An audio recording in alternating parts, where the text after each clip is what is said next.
श्री स्वामी समर्थ। नमस्कार, मी मंगल तुम्हा सर्वांचं नवीन एका व्हिडिओमध्ये अगदी मनापासून खूप खूप स्वागत करते। तर आजच्या व्हिडिओमध्ये आपण पाहणार आहोत श्रावणातील शेवटचा म्हणजेच 5वा श्रावणी सोमवार। तर या दिवशी आलेली आहे अमावस्या। मग बऱ्याच जणांना असा प्रश्न पडला आहे की या दिवशी अमावस्या आहे तर मग उपवास करावा का, शेवटचा श्रावणी सोमवार करावा का, तसेच शिवपूजन कसं करावं, तसेच 5व्या श्रावणी सोमवारी शिवामूठ सातू सांगितलेली आहे।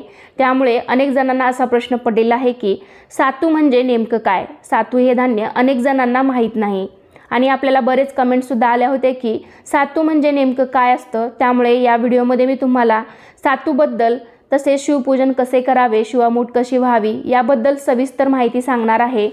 आणि जरी तुम्हाला सातू हे धान्य मिळाले नाही तर तुम्ही शिवामूठ म्हणून काय वाहू शकता, तर अशी संपूर्ण माहिती तुम्हाला मी आजच्या व्हिडिओमध्ये देणार आहे। त्यासाठी व्हिडिओ स्किप न करता शेवटपर्यंत नक्की पहा, तुमच्या फ्रेंड फॅमिलीमध्ये नक्की शेअर करा। लगेचच आजच्या व्हिडिओला सुरुवात करूयात। 2 सप्टेंबर 2024 रोजी आलेला आहे श्रावण महिन्यातील 5वा म्हणजे शेवटचा श्रावण सोमवार। या पवित्र महिन्यात अनेक प्रकारचे व्रतवैकल्य सण समारंभ असतात, त्यामुळे हा महिना कसा जातो ते कळतही नाही आणि बघता बघता श्रावणातला शेवटचा सोमवार सुद्धा आलेला आहे आणि याच दिवशी श्रावण अमावस्या देखील असणार आहे। यालाच आपण दर्शपिठोरी अमावस्या किंवा सोमवारी ही अमावस्या आली आहे म्हणून आपण याला सोमवती अमावस्या म्हणून देखील ओळखतो।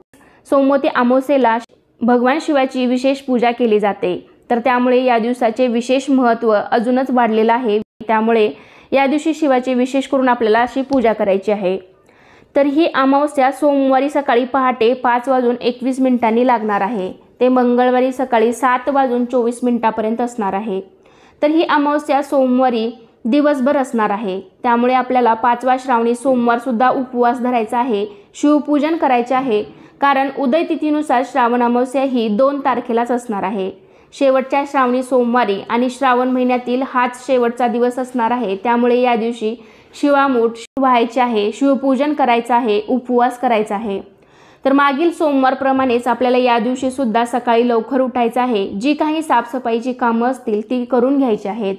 त्यानंतर स्वच्छ स्नान करून शक्य असेल तर आपल्याला पांढरे वस्त्र घालायचे आहे आणि त्यानंतर तुम्ही रोजची देवघरातील देवपूजा करून घ्यायची आहे। शक्य असेल तर तुम्ही शिवपूजन मंदिरामध्ये जाऊनही करू शकता, नाहीतर मग तुमच्या घरामध्ये जर शिवलिंग असेल तर त्याची आपण विधिवत पूजा करू शकता। त्यासाठी ज्या ठिकाणी तुम्ही पूजा मांडणार आहात तिथली जागा स्वच्छ करून घ्यायची आहे। त्या ठिकाणी चौरंग मांडून त्यावरती पांढरे शुभ्र वस्त्र टाकायचे आहे। तुम्ही जर पूजा देवघरामध्ये करणार असाल तरीही चालू शकतं, पण वेगळी पूजा मांडणार असाल तर मग अशा पद्धतीने करू शकता। तर सर्वात आधी आपण दिवा प्रज्वलित करून दिव्याची पूजा करायची आहे। दिव्याला हळदी कुंकू अक्षता फुलं वाहून देवाला नमस्कार करायचा आहे। त्यानंतर गणेश पूजन करायचं आहे। कोणतीही पूजा करताना सर्वात आधी विघ्नहर्त्या बाप्पाची पूजा केली जाते आणि मग त्यानंतर तुम्ही शिवलिंगावरती जलाभिषेक किंवा मग कच्च्या दुधाचा सुद्धा अभिषेक करू शकता। शिवपूजनामध्ये गंगाजलाला सुद्धा खूप महत्त्व आहे, त्यामुळे तुम्ही गंगाजलाने सुद्धा अभिषेक करू शकता। ही पूजा आपल्याला शांत बसून अजिबात करायची नाही। संपूर्ण पूजा होईपर्यंत नमः शिवाय नमः शिवाय ओम नमः शिवाय या मंत्राचा जप करायचा आहे किंवा मग तुम्ही महामृत्युंजय मंत्राचाही जप करू शकता। ओम त्र्यंबकं यजामहे सुगंधिं पुष्टिवर्धनम उर्वारुकमेव बंधना मृत्युर्मोक्षीयमामृता। तर या महामृत्युंजय मंत्राचाही तुम्ही जप करू शकता। तर त्यामुळे आपले आरोग्य चांगले राहते आणि आपल्याला दीर्घायुष्य लाभते असे म्हणतात। त्यामुळे तुम्ही महामृत्युंजय मंत्राचा देखील 108 वेळा जप करू शकता। त्याचबरोबर तुम्ही या दिवशी रुद्राभिषेक करू शकता। तुम्हाला कोणतीही महादेवाची सेवा करायची असेल तर तुम्ही या दिवशी नक्कीच करू शकता, अध्याय वाचू शकता।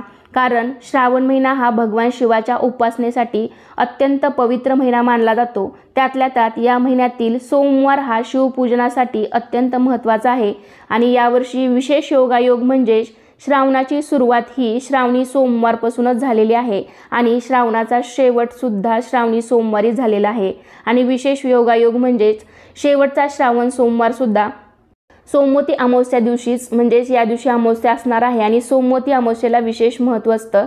या दिवशी आपण शिवाची पूजा करतो, विशेष आराधना करतो, त्यामुळे तुम्हाला जे जे शक्य होईल ते या दिवशी भगवान शिवाच्या विशेष सेवा नक्की करा। तर या महिन्यातील हा शेवटचा श्रावणी सोमवार असणार आहे, त्यामुळे या दिवशी त्यांना भगवान शिवांना प्रिय असणाऱ्या सर्व गोष्टी आपण अर्पण करायच्या आहेत. म्हणजेच पांढरे वस्त्र, बेलाची पाने, पांढरी फुले, धोत्र्याचं फळ, धोत्र्याचं फूल, या सर्व गोष्टी महादेवांना प्रिय आहेत. तर आपल्याकडे ज्या उपलब्ध असतील, जे साहित्य उपलब्ध असेल, आपण ते या दिवशी भगवान शिवाच्या पिंडीवरती अर्पण करायचं आहे. तर या दिवशी मनोभावे आपण पूजा करायची आहे. शिवपूजन करून झाल्यावरती मग आपण शिवलिंगावरती शिवामूठ अर्पण करायचे आहे. श्रावण महिन्यात येणाऱ्या प्रत्येक सोमवारला विशेष महत्त्व आहे, कारण श्रावणी सोमवारचे व्रत हे अत्यंत फलदायी मानलं जातं. तसेच अनेक कुटुंबामध्ये उपवाससुद्धा केला जातो. प्रत्येक श्रावणी सोमवारी शिवामूठ वाहिली जाते. श्रावण महिन्यात प्रत्येक सोमवारी भगवान शंकरांना एक मूठ धान्य अर्पण केलं जातं. यालाच आपण शिवामूठ असे म्हणतो. प्रत्येक श्रावणी सोमवारी शिवाला प्रिय असणारं धान्य अर्पण केलं जातं. शिवामूठ तुम्ही शक्य झालं तर मंदिरामध्ये वाहू शकता, किंवा मग तुम्हाला जमतच नसेल तर तुम्ही घरीसुद्धा शिवामूठ वाहू शकता. मुली किंवा विवाहित स्त्रियासुद्धा शिवामूठ वाहू शकतात. श्रावणातील प्रत्येक सोमवारी शिवलिंगावरती आपण शिवामूठ वाहिली असेल आणि 5व्या सोमवारी शिवामूठ म्हणून सातू वाहण्यास सांगितलेले आहे. पण अनेक जणांना प्रश्न पडलेला आहे की सातू म्हणजे नेमकं काय?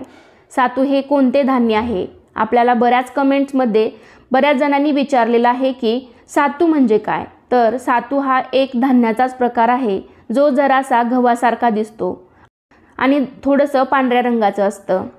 तर हे सातू धान्य आपल्याला महाराष्ट्रामध्ये शक्यतो मिळणार नाही, कारण हे धान्य महाराष्ट्रामध्ये पिकवले जात नाही. तर ते उत्तर प्रदेश, बिहार, गुजरात, मध्य प्रदेश या भागामध्ये याचं पीक घेतलं जातं. त्यामुळे शक्यतो महाराष्ट्रामध्ये आपल्याला हे धान्य मिळू शकणार नाही.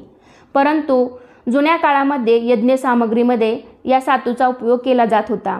त्यामुळे यज्ञ सामग्रीचं जे साहित्य असतं, होम हवनचं जे साहित्य असतं, म्हणजेच पूजा सामग्रीचं जे दुकान असतं, तर तिथं त्या ठिकाणी तुम्हाला एखाद्या वेळेस हे धान्य मिळू शकेल. यज्ञ सामग्रीच्या दुकानामध्ये जर तुम्हाला हे सातू धान्य मिळालं तर तुम्ही ते नक्कीच शिवामूठ म्हणून वाहू शकता. आणि जरी ते धान्य तुम्हाला मिळालेच नाही तरी गव्हामध्ये मिळणारे सातू असतात. गव्हामध्ये सुद्धा तुम्ही बऱ्याच वेळेस गहू निवडत असताना पाहिलं असेल, तर गव्हामध्ये सुद्धा तुम्हाला सातू हे धान्य मिळतं, तर ते सुद्धा तुम्ही शिवामूठ म्हणून वाहू शकता. तर आपल्या घरामध्ये जे गहू असतात त्यामध्ये तुम्हाला अशा प्रकारचा एखादा सातू हा आधीमध्ये गव्हामध्ये मिळू शकतो. तर ते तुम्ही मूठभर गोळा करून घ्यायचे आहेत आणि ते सुद्धा तुम्ही शिवलिंगावरती वाहू शकता, कारण तेही सातूप्रमाणेच दिसतात. तर विशेष करून रेशनचे जे गहू असतात ना, त्यामध्ये तुम्हाला हे जास्त प्रमाणामध्ये पाहायला मिळतील. तर त्यामधील मूठभर गोळा करून तुम्ही ते शिवामूठ म्हणून वाहू शकता. तर अशाच प्रकारचं सातू हे धान्य असतं आणि ते थोडं पांढऱ्या रंगाचं असतं. पण आपल्याला महाराष्ट्रामध्ये मिळत नसल्यामुळे आपण हे सुद्धा शिवामूठ म्हणून वाहू शकतो. तर अशा पद्धतीने मूठ भरून आपल्याला सातू घ्यायचे आहेत आणि शिवामूठ शिवलिंगावरती उभी धरून व्हायची आहे. तर शिवपिंडीवरती धान्य अर्पण करताना उभी मूठ धरून व्हायचं असतं आणि डाव्या हाताने वरून आपल्याला थोडंसं पाण्याची धार सोडत शिवलिंगावरती शिवामूठ अर्पण करायची आहे. शिवामूठ वाहताना मंत्र देखील म्हणायचा आहे, शिवा शिवा महादेवा, माझी शिवामूठ ईश्वरा देवा, मनातल्या इच्छा पूर्ण करा देवा, असा मंत्र आपल्याला म्हणायचा आहे आणि मग शिवामूठ आपल्याला अर्पण करायची आहे. तसेच ज्या स्त्रियांना मासिक धर्म चालू असेल त्यांनी शिवामूठ किंवा पूजा करू नये, मात्र त्यांनी उपवास जरूर करावा. शिवामूठ अर्पण केल्यावरती मनोभावे नमस्कार करायचा आहे, धूप दीप ओवाळायचा आहे, महादेवाची शंकराची आरती करायची आहे आणि शिवामूठ वाहिल्यावरती तुम्ही शिवामुठीची कथासुद्धा वाचू शकता. मंदिरामध्ये वाचू शकला तर तिथेही नक्की वाचा, किंवा मग त्या ठिकाणी गर्दी असेल तर तुम्ही घरी येऊन सुद्धा एका जागी शांत चित्ताने बसून तुम्ही घरीसुद्धा ही शिवामुठीची कथा वाचू शकता. तर या दिवशी अनेक कुटुंबामध्ये उपवास केला जातो. तर दिवसभर तुम्हाला फळे, दूध घ्यायचे आहे. काही जण या उपवासाला तिखट मीठ खात नाही, तर तुम्ही तुमच्या पद्धतीनुसार या दिवशी उपवास करू शकता. तर या दिवशी श्रावण अमावस्या आहे. विशेष म्हणजे सोमवती अमावस्या आहे, त्यामुळे उपवास कसा करावा, कधी सोडावा याचा सविस्तर व्हिडिओ आपल्या चॅनलवरती लवकरच येणार आहे. त्यासाठी चॅनलला नक्की सबस्क्राईब करून ठेवा, जेणेकरून मी तुम्हाला तो व्हिडिओ पब्लिश केल्यानंतर तुमच्यापर्यंत सर्वात आधी पोहोचेल आणि तुम्ही तो व्हिडिओ पाहू शकाल. तर अशा प्रकारे आजच्या व्हिडिओमध्ये मी तुम्हाला शिवपूजन कसे करावे, शिवामूठ कशी व्हावी, सातू हे धान्य कसं असतं याबद्दल बरीच माहिती देण्याचा प्रयत्न केला आहे. अजूनही काही तुमचे प्रश्न असतील तर मला कमेंटद्वारे नक्की विचारू शकता। हा व्हिडिओ तुम्हाला कसा वाटला मला नक्कीच कमेंटद्वारे सांगा। कमेंटमध्ये ओम नमः शिवाय लिहायला विसरू नका।